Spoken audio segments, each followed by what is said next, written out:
नमस्कार, स्वागत आप सभी का मौसम तक चैनल पर। मैं हूं देवेंद्र त्रिपाठी। यह है नेशनल वेदर बुलेटिन। इसमें बात 18 सितंबर के पूरे भारत के मौसम की। दोस्तों, लो प्रेशर सिस्टम इस समय पश्चिमी मध्य प्रदेश से आगे बढ़ चुका है और अब ये राजस्थान के दक्षिणी भागों के ऊपर है और इसका असर आप देखिए गुजरात में, सौराष्ट्र, कच्छ और पूर्वी रीजन, साथ ही साथ दक्षिणी राजस्थान और पश्चिमी मध्य प्रदेश के ऊपर दिखाई पड़ रहा है। और ये सिस्टम अगले 48 घंटों तक यहाँ पर इस रीजन को प्रभावित करता रहेगा और इसके प्रभाव से न सिर्फ इन्हीं भागों में बल्कि उत्तरी राजस्थान तक और दक्षिणी हरियाणा और दिल्ली एडजॉइनिंग जो दिल्ली का रीजन है यहाँ तक बादल पहुंचेंगे। इसके अलावा एक पैच अभी जो इस तरह का बनता हुआ दिख रहा है central parts of Uttar Pradesh से लेकर के छत्तीसगढ़ उड़ीसा के बीच में, ये जो पैच है ये थोड़ा और आगे की तरफ बढ़ेगा और दिल्ली के उत्तर में यानी कि उत्तर और पश्चिमी पूर्वी क्षेत्रों में बरेली, शाहजहांपुर, मेरठ, मुरादाबाद समेत उत्तर भारत के जो पर्वतीय क्षेत्र हैं, उत्तराखंड, इन भागों तक दिखाई देगा। वजह यह है कि जो बंगाल की खाड़ी से हवाओं का फ्लो यहाँ पर बना हुआ है और इसके चलते यहाँ पर काफ़ी अच्छी खासी क्लाउडिंग बन रही है और इस क्लाउडिंग से बारिश की संभावना भी बनी हुई है और कई जगहों पर बारिश हो रही है। WD भी एक गुजर रहा है उत्तर भारत के पहाड़ों से होकर के। तो इन सभी मौसमी सिस्टमों का भारत के तमाम राज्यों पर असर अभी भी दिख रहा है और अगले 24 घंटों के दौरान भी दिखाई देगा। इस समय मानसून की जो सक्रियता है, मानसून का जो प्रभाव है, वो भारत के कई राज्यों पर देखने को मिल रहा है। आपको बता दूं कि 19 सितंबर को थोड़ा सा ब्रेक मिलेगी और उसके बाद 20-21 सितंबर से फिर से 20 सितंबर से ही कह सकता हूं कि पूर्वी रीजन से फिर से बारिश की गतिविधियां बढ़ने लगेंगी। जो सक्रियता आपको बंगाल की खाड़ी में नजर आ रही है वो धीरे धीरे पूर्वी भारत की तरफ यानी पूर्वी तटवर्ती रीजन से अंदर की तरफ बढ़ना शुरू होगी और 19 और 20 सितंबर से फिर से एक नया स्पेल शुरू होगा और जो फिर से देश के कई राज्यों पर बढ़ेगा। कई राज्यों में ये स्पेल फैल जाएगा। तो लेकिन अगले 24 घंटों के दौरान यानी 18 सितंबर को ही देश के कई राज्यों में व्यापक वर्षा होने की संभावना बनी हुई है। कौन से होंगे वो राज्य, आइए जानेंगे।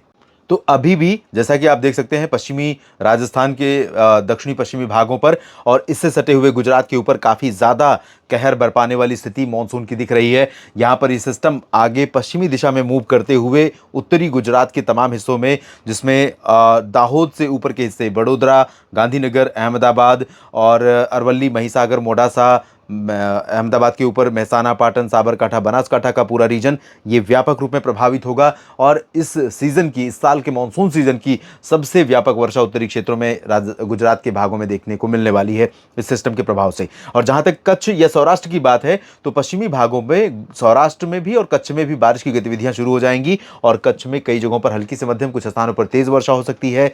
जहां तक बात सौराष्ट्र की है तो यहाँ पर राजकोट और सुरेंद्रनगर, जामनगर, ओखा, नलिया, इन सभी क्षेत्रों में कई जगहों पर वर्षा की संभावना है और सोमनाथ से लेकर वेरावल तक यहां बारिश तटवर्ती रीजन में, सौराष्ट्र में हो सकती है। दक्षिणी गुजरात के क्षेत्रों में, पूर्वी गुजरात के दक्षिणी क्षेत्रों में वडोदरा के नीचे का जो पूरा हिस्सा है, डांग, तापी, भरूच, नर्मदा और अरवली से छोटा उदयपुर के नीचे के हिस्से, सूरत, वलसाड़, नवसारी, इन भागों में कई स्थानों पर हल्की से मध्यम बारिश देखने को मिलेगी और बारिश का जो ये शिफ्ट है ये पूरब से पश्चिम की तरफ आगे बढ़ता रहेगा। तो जो मध्य प्रदेश और महाराष्ट्र से सटे हुए रीजन है, इन भागों में बारिश कम हो जाएगी, तटों की तरफ बारिश ज़्यादा देखने को मिलेगी। इसके अलावा मध्य प्रदेश में जहां से ये सिस्टम आगे बढ़ रहा है, जहां पर आज तक मानसून की वर्षा ने तबाही मचाई, अभी इसके बाद मैं एक बुलेटिन डालूंगा न्यूज़ मीडिया मंच पर जहां पर मध्य प्रदेश का साप्ताहिक मौसम पूर्वानुमान मैंने अपलोड किया है, जिसमें आप देख सकते हैं। और साप्ताहिक मौसम पूर्वानुमान जो मध्य प्रदेश का है, छत्तीसगढ़ का है, उसका लिंक इस आज के वीडियो के डिस्क्रिप्शन में रहेगा। न्यूज़ मीडिया मंच पर उसे डाला है, वहाँ पर आप देख सकते हैं। और साथ ही साथ इसके बाद एक वीडियो और करूँगा जिसमें मैं बताऊँगा कि कौन से 50 शहर रहे जहाँ पर भारी वर्षा रिकॉर्ड की ये बीते 24 घंटों में, तो उसको आप देख सकते हैं। यहां पर पश्चिमी मध्य प्रदेश में ग्वालियर, गुना और शिवपुरी से लेकर के भोपाल और शाहजहांपुर समेत बैतूल और इधर खरगोन, खंडवा, इंदौर, उज्जैन, देवास, धार, नीमच, इन भागों में हल्की वर्षा कहीं कहीं पर होगी। बारिश बिल्कुल समाप्त नहीं हो जाएगी, बादल यहां पर भी घने पहुंचेंगे और कुछ स्पेल देखने को मिल सकता है। जबकि पूर्वी मध्य प्रदेश में अभी आपको थोड़ा सा इंतजार करना पड़ेगा 24 घंटों का। 24 घंटों के बाद यानी कि 19 सितंबर से यहां पर बारिश बढ़ने वाली है। इस बीच यहां पर रीवा और सीधी सिंगरौली समेत जो सीमावर्ती रीजन है पूरब का, यहाँ पर कहीं कहीं पर वर्षा शुरू हो सकती है। और छत्तीसगढ़ ओडिशा में भी बारिश होगी, लेकिन उत्तरी छत्तीसगढ़ में कई जगहों पर पेंड्रा रोड के ऊपर के रीजन में अंबिकापुर और कोरिया, सरगुजा, रायगढ़ इन भागों में कई स्थानों पर वर्षा हो सकती है। रायपुर समेत मध्य भागों में यहाँ पर चांसेस कम रहेंगे, लेकिन ये उत्तरी और ये दक्षिणी भाग में जो बारिश दिख रही है धीरे धीरे पूरे रीजन पर देखने को मिलने वाली है। और छत्तीसगढ़ का भी पूर्वानुमान आप देख सकते हैं, इस वीडियो के डिस्क्रिप्शन में लिंक डला हुआ है। और यहाँ पर आप देखिए ओडिशा का पूरा रीजन प्रभावित होगा और अधिकांश जिलों में व्यापक वर्षा देखने को मिलेगी। कोंकण गोवा में दहानू और पालघर से लेकर सिंधुदुर्ग के बीच में रत्नागिरी और आसपास के भागों में कई स्थानों पर मध्यम से भारी वर्षा की संभावना कोंकण गोवा में है। मध्य महाराष्ट्र, मराठवाड़ा और विदर्भ में लाइट रेन कई जगहों पर हो सकती है, खासतौर पर उत्तरी क्षेत्रों में, यानी पुणे, अहमदनगर, नासिक, नंदुरबार, धुले, संभाजीनगर और नांदेड़, अकोला, अमरावती और यवतमाल से लेकर के वर्धा और नागपुर तक बारिश होने की संभावना रहेगी। दक्षिण में तेलंगाना में लाइट रेन कहीं कहीं पर हो सकती है। साथ ही साथ यहाँ पर उत्तरी तटवर्ती आंध्र प्रदेश में कुछ स्थानों पर बारिश हो सकती है। रायलसीमा, उत्तरी आंतरिक कर्नाटक के क्षेत्रों में यानी गडग, गुलबर्गा और रायचूर में मेनली ड्राई वेदर एक्सपेक्टेड है। लेकिन जो सिस्टम है उसके कारण जिस तरह से हवाएं चल रही हैं, कुछ क्लाउडिंग यहाँ पर पहुंचेगी तो बूंदाबांदी हो सकती है, लेकिन अच्छी बारिश की उम्मीद यहाँ पर नहीं है। अच्छी बारिश साउथ पेनिनसुलर रीजन में, कुछ तटवर्ती रीजन में कर्नाटक में होगी, केरल और केरल के तटों से सटे हुए लक्षद्वीप में कुछ स्थानों पर हो सकती है, और दक्षिणी आंतरिक कर्नाटक के कुछ भागों में मैसूरू, बेंगलुरु, हसन, चित्रदुर्गा और आसपास के भागों में हो सकती है। साथ ही साथ सेलम, कोयम्बटूर, तिरुचिरापल्ली और पंबन, साथ ही साथ कडलूर और चेन्नई, पुदुचेरी में भी बारिश होने की संभावना यहाँ पर नजर आ रही है। इसके बाद बात मध्य भारत के बाद, दक्षिण भारत के बाद पूर्वी भारत के क्षेत्रों की, जहां झारखंड में अधिकांश स्थानों पर वर्षा हो रही है और वर्षा होने की संभावना यहाँ पर बनी हुई है। रांची से लेकर पश्चिमी क्षेत्रों में, राज्य के पश्चिमी जिलों में कई स्थानों पर हल्की से मध्यम, कुछ स्थानों पर तेज बौछारें गिर सकती हैं। और बाकी बिहार की बात जहां तक रही तो ऊपरी इलाकों में जो सीमावर्ती रीजन है, किशनगंज से लेकर चंपारण तक का, यहाँ पर लाइट रेन हो सकती है। और सिवान, गोपालगंज में बारिश हो सकती है। गया और बक्सर, कैमूर में बारिश हो सकती है। पटना, दरभंगा, भागलपुर और नवादा, लखीसराय, शेखपुरा और नालंदा, इन सभी भागों में फिलहाल मेनली ड्राई वेदर रहेगा।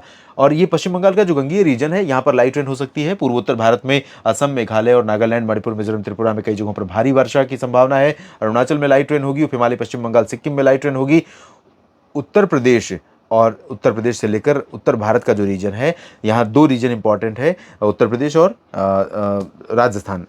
दो रीजन इसलिए इंपॉर्टेंट है कि इन्हीं दोनों रीजन में ज़्यादातर जगहों पर बारिश का कवरेज रहेगा। यहाँ पर पूर्वी उत्तर प्रदेश में सोनभद्र, मिर्जापुर, भदोही, वाराणसी, चंदौली, मऊ, गाजीपुर, बलिया और देवरिया समेत कुशीनगर, गोरखपुर, अयोध्या तक बारिश की संभावना है। आजमगढ़ और जौनपुर में भी वर्षा की बौछारें गिर सकती हैं। लेकिन प्रतापगढ़ और प्रयागराज से लेकर आगे की तरफ आप बढ़ेंगे तो कौशाम्बी, फतेहपुर, बांदा, महोबा, चित्रकूट, झांसी, जालौन, उरई, कानपुर नगर, कानपुर देहात, लखनऊ और अलीगढ़, आगरा समेत ये वाला जो पूरा रीजन देख रहे हैं आप, ये इस तरह से ड्राई रहेगा। यानी कि पश्चिमी उत्तर प्रदेश और मध्य उत्तर प्रदेश, साथ ही साथ पूर्वी मध्य प्रदेश का रीजन, ये पूरा ड्राई रहेगा। इधर एक अच्छा पैच बनेगा और ये पैच इसी तरफ मूव करेगा, नीचे की तरफ। तो लखनऊ और आसपास के एडजॉइनिंग प्लेसेस पर, बरेली के नीचे के कुछ हिस्सों में थोड़ी बहुत वर्षा हो सकती है। ऊपरी हिस्सों में चांसेस ज़्यादा रहेंगे निचले इलाकों की तुलना में, लेकिन यहाँ पर भी कुछ बादल पहुँच सकते हैं। और साथ ही साथ यहाँ पर जो दिल्ली और एनसीआर के पास पास का रीजन देख रहे हैं, शामली के नीचे, बागपत के नीचे, गाजियाबाद, गौतम बुद्ध नगर, बुलंदशहर का, यहाँ पर भी यह बादल पहुंच सकते हैं। सिमिलरली जो बादल राजस्थान के ऊपर बनेंगे, राजस्थान के दक्षिणी भागों पर, कोटा से लेकर के जैसलमेर के बीच में, ये अगर मैं कहूँ कि इस लाइन के नीचे के हिस्सों में कई जगहों पर वर्षा संभावित है। और यहाँ पर खासतौर पर माउंट आबू, प्रतापगढ़, डूंगरपुर, भीलवाड़ा और जालौर, सिरोही, पाली, राजसमंद, साथ ही साथ जोधपुर, उदयपुर, इन भागों में भीषण वर्षा की संभावना दिखाई दे रही है। और बाड़मेर में भी कई जगहों पर भारी बारिश हो सकती है। जब ये सिस्टम आगे बढ़ेगा तो बाड़मेर और जैसलमेर में भी कई जगहों पर भारी वर्षा संभावित रहेगी। बीकानेर, चूरू, गंगानगर और हनुमानगढ़, ये वाला जो रीजन है, जयपुर, अलवर, भरतपुर, झुंझुनू और दौसा, धौलपुर, करौली, सवाई माधोपुर का जो ये रीजन है, यहाँ पर मॉडल बिल्कुल ड्राई दिखा रहा है मौसम को। लेकिन क्योंकि हवाओं का जो फ्लो है, इस तरह से जब ये सिस्टम मूव कर रहा है तो हवाओं का फ्लो पूरा यहाँ तक दिखाई दे रहा है। और ये हवाएं, जो यहाँ तक हवाएं चलेंगी दक्षिणी हरियाणा तक और ये उत्तरी राजस्थान तक, इन भागों पर हवाओं में नमी होने के कारण यहाँ पर भी कुछ थंडर क्लाउड्स डेवलप हो सकते हैं या पहुँच सकते हैं कुछ पैच। और पैच अगर पहुँचा तो यहाँ पर भी किसी भी जगह पर अच्छी वर्षा हो सकती है। दिल्ली में भी बारिश हो सकती है इसी तरह से। और पंजाब, हरियाणा में अधिकांश जगहों पर ड्राई वेदर के बीच में उत्तरी क्षेत्रों में कुछ स्थानों पर बारिश की संभावना है। उत्तराखंड में कई स्थानों पर, जबकि हिमाचल और जम्मू कश्मीर में कुछ स्थानों पर वर्षा के आसार दिखाई दे रहे हैं। फिलहाल इस बुलेटिन में इतना ही। बाकी डिटेल में जानकारियां आपको अगले बुलेटिन में दूंगा। बने रहिए अगला जो स्पेल आएगा भारत पर वो किन राज्यों में होगा और कहाँ कहाँ पर उसका असर दिखाई देगा, कहाँ नुकसान हो सकता है, कहाँ फायदा हो सकता है, ये बताने का प्रयास करूंगा। मेरे साथ आप जुड़े रहिए। आपको करना सिर्फ इतना है कि चैनल को सब्सक्राइब करना है, इस चैनल को भी, साथ ही साथ न्यूज़ मीडिया मंच को भी। मौसम तक के जो साप्ताहिक वीडियो हैं, आज मैंने मध्य प्रदेश और छत्तीसगढ़ का साप्ताहिक मौसम पूर्वानुमान न्यूज़ मीडिया मंच पर अपलोड किया है। आप चाहें तो उसे देख सकते हैं और उस चैनल को भी सब्सक्राइब कर सकते हैं। आप सभी का बहुत बहुत शुक्रिया।